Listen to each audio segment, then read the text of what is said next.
नमस्कार, आदाब, सत श्री अकाल। मैं राज वर्मा स्वागत करता हूं आप सबका अपने YouTube channel real crime incident में। दोस्तों, ये वाकया है 1 मार्च 1932 का, जब मात्र 20 महीने के बच्चे चार्ल्स ऑगस्टस लिंगवर्ड जूनियर का अपहरण कर लिया जाता है और महज 2 महीने बाद 12 मई को सड़क किनारे उसकी लाश मिलती है। लगभग 100 साल पहले अमेरिका में हुई इस घटना में आज भी लोगों की दिलचस्पी है। 1 मार्च 1932, जब महज 20 महीने के चार्ल्स ऑगस्टस लिंगवर्ड जूनियर का अपहरण कर लिया गया था, महज 2 महीने बाद 12 मई 1932 को सड़क किनारे छत बिछत हालत में उसकी लाश मिलती है। इस घटना को क्राइम ऑफ द सेंचुरी कहा जाता है। ये मामला लगभग 100 साल पहले अमेरिका में हुआ था, लेकिन आज भी इस मामले में लोगों की दिलचस्पी कम नहीं हुई है। अब बच्चे की मौत के बारे में कई अटकलें और सबूतों के डीएनए परीक्षण के लिए दबाव ने घटना की जांच को फिर से हवा दे दी है। लेकिन सवाल है, मासूम के कत्ल को क्यों कहा गया crime of the century? Charles Augustus लिंगवर्ड जूनियर का केस लगभग 100 साल पुराना हो चुका है और इसे सदी का अपराध यानी क्राइम ऑफ द सेंचुरी के नाम से भी जाना जाता है। इसकी वजह इस घटना के नाटकीय विवरण और बच्चे के माता पिता की हाई प्रोफाइल स्थिति थी। चार्ल्स ऑगस्टस लिंगवर्ड की मां एन मारो लिंगवर्ड एक राजनीतिक की बेटी थी और पिता चार्ल्स लिंगवर्ड एक विमान चालक थे, जिन्होंने न्यूयॉर्क से पेरिस तक दुनिया की पहली बिना रुके सिंगल उड़ान पूरी करके प्रसिद्धि हासिल की थी। मगर सवाल था, लगभग 100 साल बाद क्यों चर्चा में आया ये केस? चार्ल्स ऑगस्टस लिंगवर्ड जूनियर की मौत की लगभग 100 साल बाद एक बार फिर चर्चा हुई। इसकी वजह उसके पिता चार्ल्स लिंगवर्ड के अपने ही बेटे की मौत में संभावित संलिप्तता है। इसको लेकर एक विचित्र और भयानक सिद्धांत और साक्ष्य के डीएनए परीक्षण के लिए नए कानूनी दबाव ने मिलकर सबसे लंबे समय तक चलने वाला हत्या रहस्यों से एक बार फिर इस केस को लोगों के सामने ला दिया है।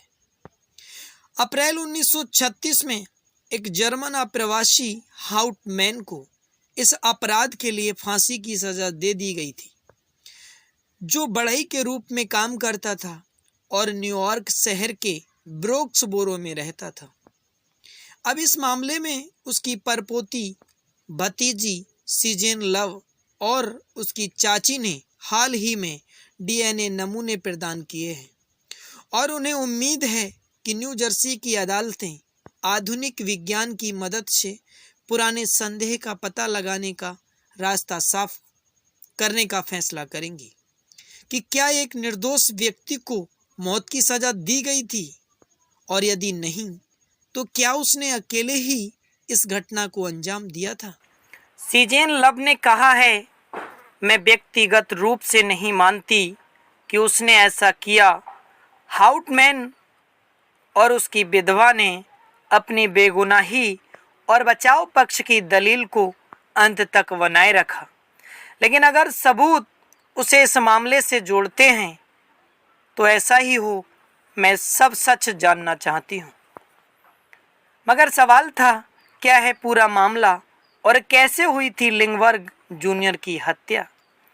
चार्ल्स ऑगस्टस लिंगवर्ड जूनियर 20 महीने का था जब वह 1 मार्च 1932 को न्यू जर्सी के ईस्ट एम्बेल में अपने बेडरूम से गायब हो गया था।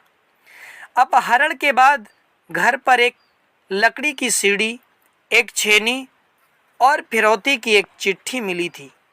हालांकि इसके बाद फिरौती के लिए कई चिट्ठियां मिलती रहीं, जिनमें फिरौती की रकम बढ़ती गई परिवार ने फिरौती के लिए $50,000 के भुगतान की व्यवस्था की, लेकिन 10 हफ्ते बाद ही 12 मई 1932 को वो बच्चा मृत पाया गया।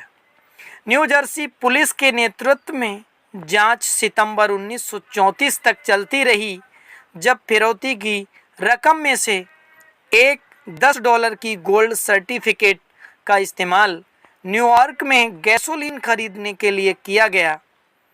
इसके बाद जांचकर्ता गैस स्टेशन पर कार का पता लगाकर हाउटमैन तक पहुंचे और बाद में उसके गैरेज में फिरौती के $13,760 बरामद किए गए। हालांकि इसके बाद हाउटमैन ने कहा कि उसे पैसे एक ऐसे व्यक्ति ने रखने के लिए कहा था जो मुकदमे से पहले जर्मनी में मर गया था।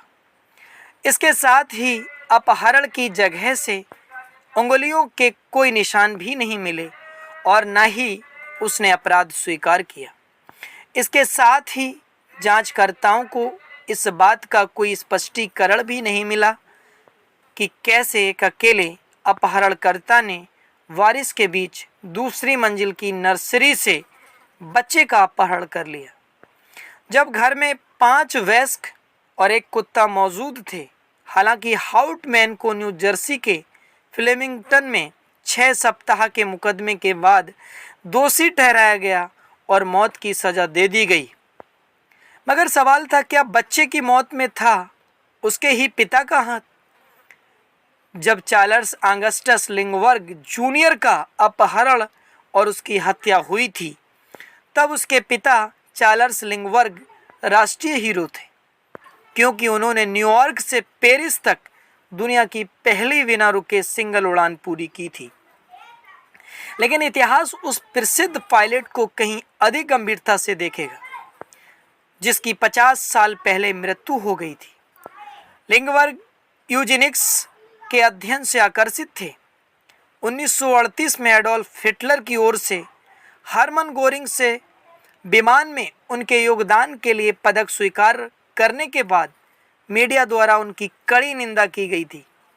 कई लोगों ने इसे नाजी शासन के प्रति उनकी सहानुभूति के संकेत भी दिए थे।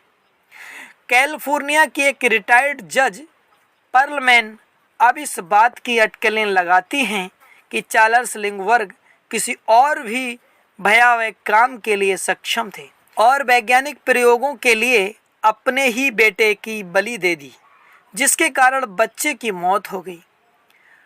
पर्लमैन ने अपनी किताब द लिंगवर्ग kidnapping suspect number 1 the man who got away में लिखा है, मैं समय की दूरी का लाभ उठाते हुए लड़के के पिता को उसके अपहरण और हत्या में एक संभावित संदिग्ध के रूप में मानती हूँ। लिस्ट के अन्य सभी लोगों की तरह वे एक भूल करने वाले इंसान हैं, देवता नहीं। ये एक ऐसा सिद्धांत है जिसे अन्य लिंगवर्ग शोधकर्ता गहरे संदेह के साथ देखते हैं। पर्लमैन के इस कथन पर आपकी क्या राय है, कमेंट करके ज़रूर बताइए और ऐसे ही रियल क्राइम की सच्ची घटना जानने के लिए हमारे इस YouTube चैनल को सब्सक्राइब करिए। मिलते हैं ऐसे ही क्राइम की नई कहानी के साथ। तब तक के लिए जय हिंद, वंदे मातरम।